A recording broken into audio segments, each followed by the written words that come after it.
사랑하는 성도 여러분, 하나님의 은혜와 축복이 여러분이 넘치기를 간절히 축원합니다. 이사야서 강해가 이제 마지막에 다다랐습니다. 오늘은 이사야 60장 1절로 5절 말씀을 가지고 일어나라, 빛을 발하라 라는 제목으로 말씀을 전하려고 합니다. 성경은 우리가 알다시피 구약과 신약으로 구성이 되어 있습니다. 그러나 신약 속에 구약 성경이 있습니다. 그것을 히브리스라고 말합니다. 반대로 구약 속에 신약 성경이 있습니다. 그게 이사야서 40장에서부터 66장까지 내용이 구약 속의 신약이다, 이렇게 우리가 말할 수 있습니다. 그렇기 때문에 이사야서를 강의하면서 가장 중요한 것은 이사야 선지자가 자기 시대, 자기 당시의 사람들에게 주는 메시지도 있지만 오늘 이 시대를 살고 있는 우리들에게 주는 메시지도 담겨 있다는 사실입니다. 절대로 성경을 읽으면서 옛날 얘기다 라고 생각하면 안 됩니다. 우리가 마음의 문을 열고 이 말씀이 오늘 나에게 주는 말씀이다 라고 말씀을 받게 되기를 바랍니다. 그게 말씀을 바로 받는 자세입니다. 여러분, 아무리 설교자가 열심히 기도하고 준비해서 말씀을 외쳐도 여러분이 말씀을 받을 때에 이건 나하고 상관없는 옛날 얘기네, 이스라엘 사람들 얘기야, 이렇게 생각한다면 은혜가 안 됩니다. 아무런 여러분에게 감동을 줄 수 없습니다. 이사야 선지자는 그 시대 사람들에게만 이 메시지를 준 게 아닙니다. 오고 오는 모든 세대의 사람들에게 이 말씀을 주고 있다고 믿습니다. 그래서 오늘 저는 일어나라, 빛을 발하라 하는 이 말씀이 이스라엘 백성들에게, 즉 이사야 선지자 당시의 사람들에게 주는 메시지는 뭐였었고, 오늘 지금 이 시대를 살고 있는 우리들에게는 주는 메시지가 무엇인지 한번 생각해 보려고 하는 것입니다. 오늘 이 말씀은 이스라엘 민족이 이제 막 포로에서 풀려나서 예루살렘으로 돌아오게 된 때쯤에 기록된 말씀으로 봅니다. 70년 동안 그들은 그 땅에서 고생했습니다. 정말 포로 생활 얼마나 힘들고 어려웠겠습니까? 이제 지치고 지친 모습으로 돌아오는 그들에게 하나님이 어떤 말씀을 해주면 좋을까요? 우리 생각에는 야, 너희들 고생했다, 70년 동안 자유도 없이 남의 나라에서 참 힘들고 어려웠지, 이제 너희들 돌아가서 마음껏 자유를 누려라, 좀 마음껏 즐기고 좀 자유를 누리며 평안을 되찾아라, 이런 말씀을 해줄 것 같잖아요. 그런데 오늘 이사야 60장 1절을 보게 되면 하나님은 그런 말씀을 주지 않습니다. 일어나라, 빛을 발하라, 이렇게 말씀하고 있습니다. 그동안 고생했고 힘들었으니 좀 쉬어라가 아니고 일어나라, 빛을 발하라. 도대체 이 말씀이 우리에게 뭘 말씀하고 있는지를 생각해 보려고 하는 것입니다. 첫째는 이스라엘 백성들에게 주는 메시지가 뭐냐 하는 겁니다. 이스라엘 백성들은 지금 빛을 발할 수 있는 상태가 아닙니다. 이사야 59장 9절로 10절을 보게 되면 이런 말씀이 있습니다. 바로 이 오늘 본문 바로 앞에 있는 장이에요.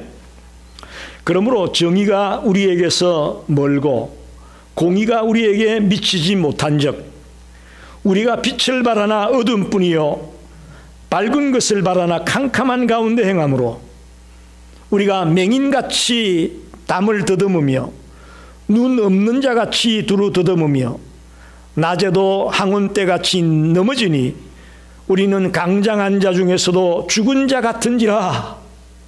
이게 무슨 말입니까? 그들이 지금 어둠 속을 헤매고 있다는 거예요. 캄캄한 가운데 그 안은 맹인 같다는 거예요. 이런 신세로 지금 살아가고 있는 자가 이스라엘 백성들입니다. 여러분 보십시오. 이처럼 빛을 발견하지 못하고 맹인같이 어둠을 헤매고 있는 이들이 빛을 발하라니요. 이 앞뒤가 안 맞는 말 같지 않아요? 하나님 도대체 왜 이런 말씀을 주실까? 의아합니다. 빛이 있어야 빛을 발할 텐데 지금 그들은 맹인이에요. 어둠이에요. 깜깜해요.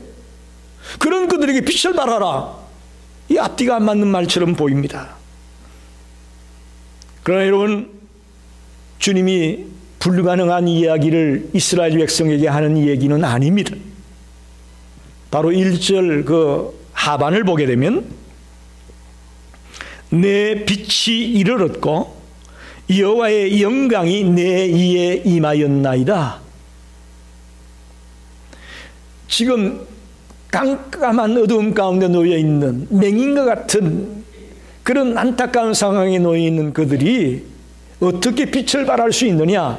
그 이유는 내 빛이 이르렀고 여호와의 영광이 내 위에 임하였기 때문이다. 그런 말이에요.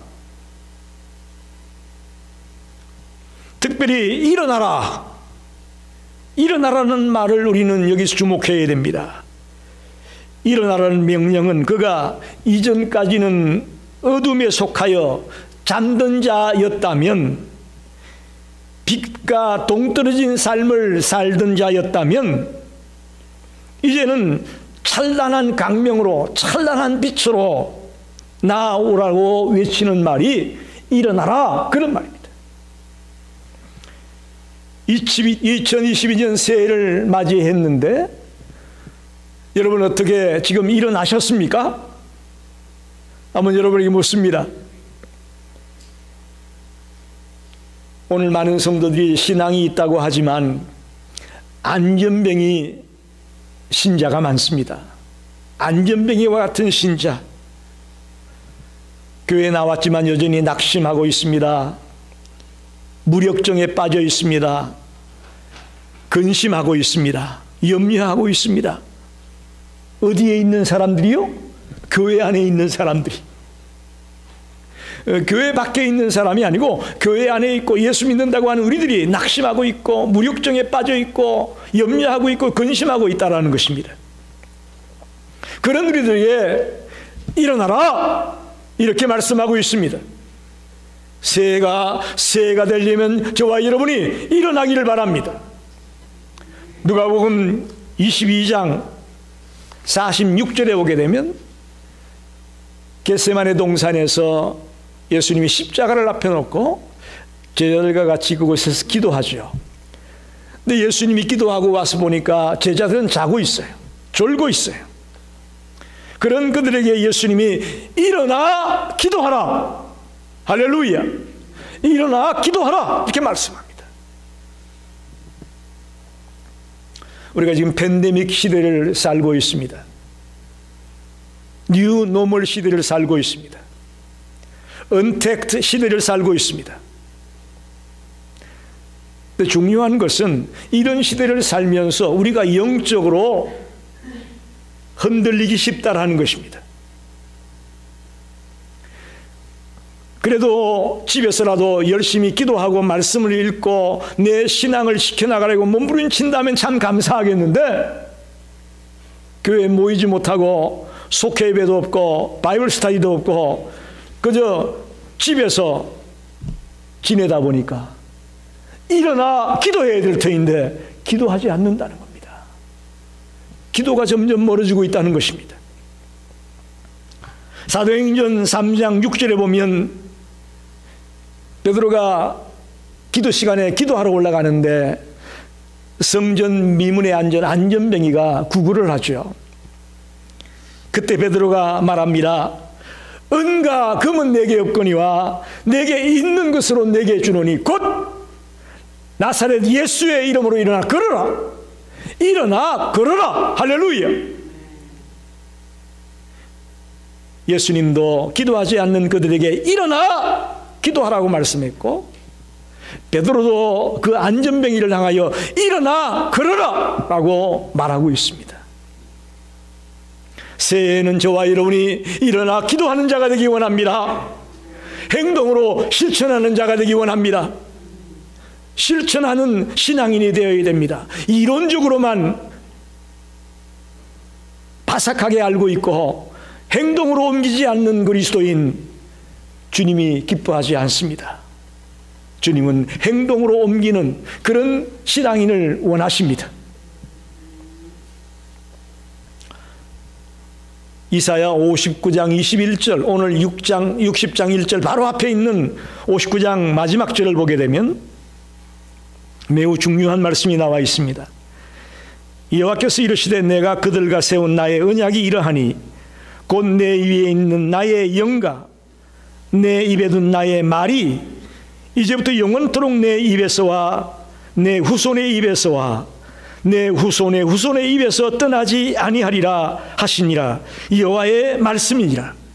하나님이 이스라엘 민족과 언약을 맺었습니다. 어떤 언약이냐? 하나님의 말씀과 성령이 이스라엘 민족을 떠나지 않겠다. 할렐루야. 하나님의 말씀과 성령이 이스라엘 민족과 그의 후손들에게서 떠나지 않겠다. 이게 하나님의 약속이에요. 즉 다시 말하면 여기서 일어나라 빛을 발하라 이 말씀에 이 빛은 뭘 말하느냐? 말씀을 의미하는 것입니다. 말씀이 빛입니다.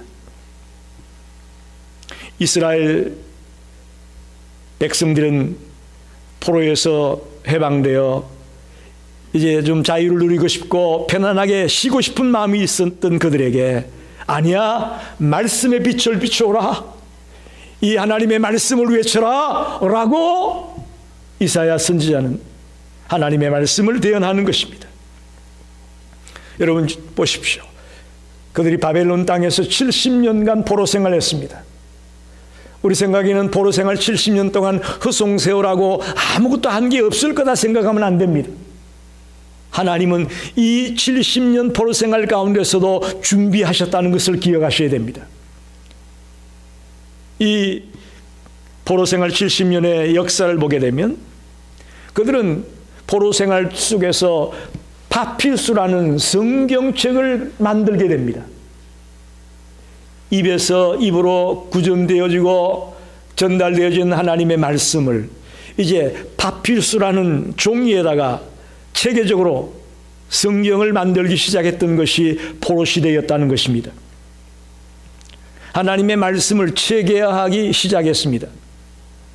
어떻게 보면 구약 성경의 기초 작업이 이 포로 시대 때에 진행됐다는 사실입니다. 또 두 번째는 포로 생활하면서 그들에게 주었던 유익은 랍비라는 스기관이라는 하나님의 말씀을 가르치는 자들이 세워졌다는 것입니다. 랍비 혹은 스기관, 학사 에스라가 나오죠. 학사, 이런 사람들입니다. 이런 사람들이 하나님의 말씀을 체계적으로 가르치고 또 파피루스라는 종이에 성경을 써나가는 이런 일들을 포로 생활 동안 했다는 사실이에요. 그리고 더 놀라운 것은 그들이 그럼 어디에서 모여서 이렇게 성경을 가르쳤느냐? 시나고그라고 들어보셨죠? 시나고그, 해당이라는 말, 그게 포로 시대 때에 해당이 탄생하게 된 것입니다. 그래서 그 해당에서 랍비들이, 학사가, 서기관들이 하나님의 말씀을 체계적으로 가르쳐 나왔다. 이것을 70년 포로 생활 가운데 그들이 하나님께로부터 받았던 축복이라면 축복입니다. 즉 세 가지 선물이 뭐냐?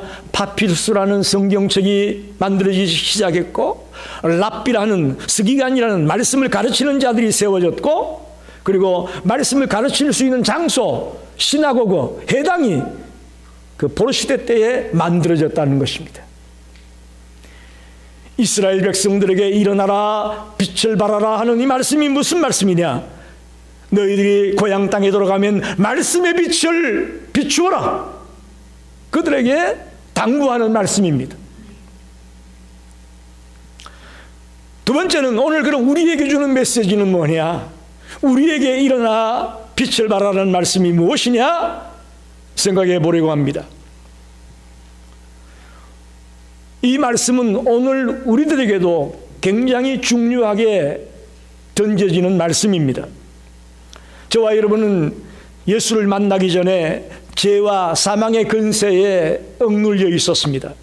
흑암의 근세에 억눌려 있었습니다. 마귀의 자녀였습니다. 그들로 인해 우리의 삶이 망가지고 형편무인지경의 삶을 살았던 자들입니다. 그런 우리에게 이제 일어나라, 빛을 발하라, 그렇게 말씀하고 있습니다. 도대체 여기서 말하는 이 빛이 무엇일까? 첫째는 예수 그리스도가 빛입니다. 할렐루야. 선을 행하고 의를 붙들고 살고 싶지만 우리 자력으로는 그렇게 살아갈 수 없는 존재입니다. 그런데 예수 그리스도로 말미암아 생명의 빛이 비추어지고 구원의 빛이 비추어지고 의의 빛이 비추어지면서 우리가 흑암 가운데서 벗어나게 되고 이제 우리도 주님을 닮은 빛의 자녀의 삶을 살 수 있게 되어졌다는 사실입니다. 그리스도가 빛이라고 성경은 말씀합니다. 요한복음 1장 5절에 보면 빛이 어둠의 빛이래 어둠이 깨닫지 못하더라. 이 빛이 누굴까요? 예수님입니다. 예수님이 빛입니다. 빛으로 오셨는데 사람들은 빛을 알아보지 못했다는 것입니다. 요한복음 1장 9절로 11절에 보게 되면 참빛 곧 세상에 와서 각 사람에게 비추는 빛이 있었나니 11절을 보게 되면 그가 자기 땅에 오매 자기 백성이 영접하지 아니하였다. 할렐루야. 예수님이 빛으로 이 땅에 오셨는데 백성들이 그를 영접하지 않았다고 말씀합니다. 성경은 곳곳에 예수님이 빛이라고 우리에게 가르쳐주고 있습니다. 그렇습니다. 그리스도의 구속 사역을 통해서 구원받기 이전의 우리의 모습은 캄캄했습니다. 어두웠습니다. 죄와 사망의 노예였고 모든 것이 깝깝하기 없었습니다. 그런 그들에게 빛으로 오신 그리스도가 임하게 되면서 새로운 빛이 비추어지게 되고 또 새로운 갈 길을 제시해 주고 있다는 사실입니다. 예수님은 빛이셨습니다. 당신 자신만 빛이 되기를 원하시는 것이 아니고 당신을 믿고 따라오는 모든 자들이 빛이 되기를 원하셨습니다. 그래서 너희는 세상의 빛이다. 마태복음 5장 14절에 보면 너희는 세상의 빛이다 이렇게 말씀하지 않아요? 네. 너희는 세상의 빛이다. 오늘 일어나라 빛을 발하라는 말씀을 통해서 예수 그리스도가 빛이구나 하는 것을 분명히 깨닫고 돌아가시길 바랍니다. 두 번째는 말씀이 빛입니다. 말씀이 빛이다. 시편 119편 105절에 보게 되면 주의 말씀은 내 발의 등이요 내 길의 빛이니이다. 주의 말씀이 빛이고 등대와 같은 역할을 한다라고 말씀합니다. 여러분, 이 복음의 빛이 비추어졌어요. 복음의 빛이, 말씀의 빛이 비추어질 때에 죽어가는 생명들이 살아나게 됨을 믿습니다. 말씀이 빛이라는 거예요. 무엇으로 우리가 수많은 영혼을 구원할 수가 있겠습니까? 돈으로 힘들어요? 세상의 권력으로 힘들어요? 오직 주님의 말씀으로 그 수많은 영혼들을 구원해 낼 수 있음을 믿습니다. 말씀이 빛이에요. 특별히 교회는 그리스도의 복음을 받은 자들이 모인 곳입니다. 그들은 이제 이 복음의 빛을 받았으니 세상에 나가서 이 복음의 빛을 전파해 나가야 할 것입니다. 그리스도로 말미암는 구원의 복음을 우리 교회가 받았으니 우리만 간직하고 기뻐할 것이 아니라 모르는 자들에게 이 놀라운 소식을 증거해야 될 것입니다. 그래서 일어나라, 빛을 발하라는 이 말씀은 일어나 복음의 빛을 발하라, 하나님의 말씀을 외쳐라 라고 우리에게 말씀하고 있는 것입니다. 여러분이 가족이나 친지들 가운데 믿지 않는 자들을 만난다면 여러분 자신의 얘기를 하지 마시고 하나님의 말씀을 하십시오. 여러분이 읽다가 깨달은 말씀을 그들에게 담대하게 증거하는 자들이 되시기를 바랍니다. 마지막은 성도나 교회가 빛이다라고 성경은 말씀합니다. 마태복음 5장 14절로 16절을 한번 보게 되면 너희는 세상의 빛이라. 산 위에 있는 동네가 숨겨지지 못할 것이요 사람이 등불을 켜서 말 아래 두지 아니하고 등경 위에 두나니 이러므로 집안 모든 사람에게 비치느니라. 이같이 너희 빛이 사람 앞에 비치게 하여 그들로 너희 착한 행실을 보고 하늘에 계신 너희 아버지께 영광을 돌리게 하라. 할렐루야. 너희는 세상의 빛이다. 그리스도가 발광체라면 우리 그리스도인들은 반사체라고 말합니다. 다시 말하면 우리는 스스로 빛을 발하진 못해요. 어떻게 빛을 발할 수 있느냐? 주님의 빛을 받아서 반사함으로 빛을 발하는 자임을 믿습니다. 그런 의미에서 성도들이 빛이라는 것입니다.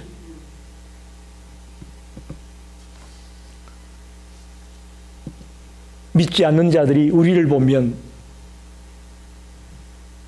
그리스도의 빛을 볼 수 있게끔 해야 됩니다.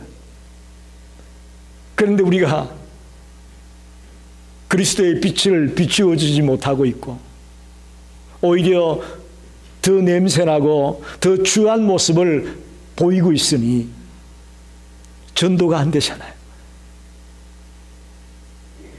에클레시아, 이 교회라는 말을 헬라어로 에클레시아라고 한다고 그랬죠. 에클레시아라는 말은 에크랑 칼레오 두 단어가 합성으로 만들어진 단어입니다. 에크라는 말은 밖으로, 칼레오라는 말은 불러내다 이런 말이에요. 세상에 있던 우리들을 밖으로 불러냈다. 죄악으로부터 우리를 불러냈다. 그런 뜻이 바로 교회입니다.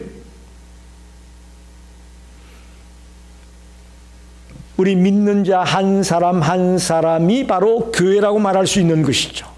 우리는 세상에 있었고 죄악으로부터 놓여 있었던 어리석은 자들인데 우리를 밖으로 불러내어서 하나님의 자녀가 되게 했다. 그게 바로 교회라는 것입니다. 여러분 한 사람 한 사람이 교회라는 것을 기억하십시오. 더 나아가 모든 믿는 자들의 모임이 바로 교회다. 그렇게 말할 수 있죠. 그렇기 때문에 저는 성도가 빛이고 교회가 빛이라고 말씀을 전하고 싶습니다. 이 세상은 지금 어둡습니다. 특별히 거의 2년 가까이 팬데믹 시대를 살아가면서 세상이 어둡습니다. 어둡습니다. 희망이 없습니다. 이럴 때에 희망을 줄 수 있는 곳이 있습니다. 바로 교회입니다. 이 땅의 교회들이야말로 희망을 주고 빛을 줄 수 있는 곳이라고 믿습니다. 저들이 낙심하고 좌절하고 삶을 포기하려고 할 때에 그들에게 희망을 주고 소망을 줄 수 있는 곳이 교회임을 믿습니다. 또 우리 성도님 한 사람 한 사람이 되어야 된다고 믿습니다. 조금 전에 말씀드렸다시피 희망이 되어야 될 이 교회가 지금 사람들에게 지탄을 받고 있는 안타까운 현실이 되고 말았습니다. 교회가 빛을 가리고 있습니다. 교회가 손가락질 받는 대상으로 전락되고 말았습니다. 새벽도에 우리에게 일어나라 빛을 발하라는 말씀을 주시는 이유가 무엇일까? 이 교회가 희망이 되어야 되는데 아직 지금 희망이 못 되고 있다는 거예요. 이 시카고 열린 교회가 진정 이 어두운 세상 속에 희망을 줄 수 있는 교회로 서기를 원합니다. 특별히 여러분 한 사람 한 사람이 여러분 가정에 돌아가면, 직장에 돌아가면, 어떤 단체에 들어가게 되면 정말 희망을 줄 수 있는, 빛을 줄 수 있는 그런 하나님의 사람으로 우뚝 서시기를 바랍니다. 마지막으로 생각해 볼 말씀은 3절, 4절, 5절에 나오는 말씀을 생각해 보려고 하는 것입니다. 이 복음의 빛이 증거되어진 그 결과가 어떠하냐? 3절을 보게 되면 나라들은 내 빛으로, 왕들은 비치는 내 강명으로 나오리라. 일어나 빛을 발한 결과 수많은 영혼들이 주님께로 돌아올 것이라고 말씀합니다. 할렐루야. 장차 그리스도의 교회가 수많은 이방인들을 주님께로 인도해내는 열매가 있을 것이라고 말합니다.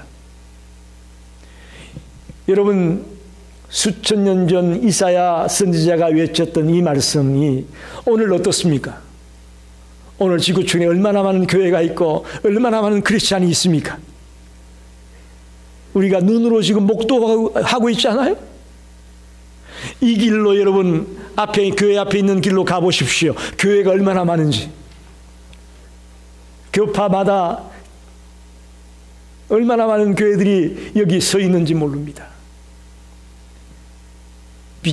복음의 빛을 비추었던 결과 수많은 영혼들이 돌아오게 될 것을 말씀하고 있습니다. 4절 말씀도 마찬가지입니다. 많은 무리들이 교회로 나오게 될 것을 말하고 있습니다.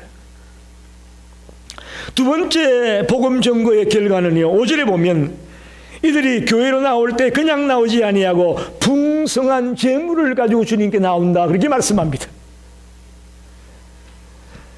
그것은 자신들이 받은 구원의 은혜가 너무너무 크고 놀랍기 때문에 자기들이 가진 것 중에 가장 고귀한 것들을 가지고 주님께 나온다는 말씀입니다. 여러분, 기적이 무엇일까요? 저나 여러분이 예수 믿는 게 기적입니다. 안전병이가 일어나고 소경이 눈을 뜨고 암병 환자가 싹 낫고 그런 그 이상의 기적이 뭐냐? 그게 바로 저와 여러분이 예수 믿는 거예요. 이게 기적이에요. 우리는 자꾸 먼 데서 기적을 찾으려고 하는데 저는 그렇게 생각하지 않습니다. 특별히 저처럼 불신자의 집안에서 성장했던 내가 어떻게 과연 예수를 믿을 수 있었을까? 아무리 생각을 해봐도 저는 이게 기적이라고 생각합니다. 그러니까 그들이 너무너무 감격해서 자신이 가지고 있던 것 중에 가장 고귀한 것들을 가지고 주님 앞에 나와 예배하며 주님을 찬양하는 그런 역사가 일어난다는 것입니다. 10,000분의 1이라도 1000분의 1이라도 주님의 은혜에 보답하고자 하는 그런 심정으로 가장 귀한 것들을 가지고 주님 앞에 나와 예배하는 일들이 일어날 것을 말씀하고 있는 것이죠. 말씀을 정리합니다. 오늘 일어나라 빛을 발하라, 이 말씀을 한번 생각했습니다. 그리스도가 빛입니다. 말씀이 빛입니다. 성도가 빛입니다. 교회가 빛입니다. 특별히 오늘 이 자리에 모인 저와 여러분이 빛이기를 바랍니다. 어떻게 빛이 될까요? 올해 우리 교회 표어가 작은 예수를 기르는 교회. 작은 예수가 뭐라고 했어요? 예수 닮은 자라고 했어요. 여러분, 빛이 되고 싶어요? 그러면 예수를 닮아야 됩니다. 할렐루야. 예수 닮아야 돼요. 우리의 말이 예수를 닮고, 우리의 행동이 예수를 닮고, 우리의 생각이 예수를 닮고, 우리의 모든 것들이 예수를 닮으면 됩니다. 그러면 빛을 발하게 돼 있어요.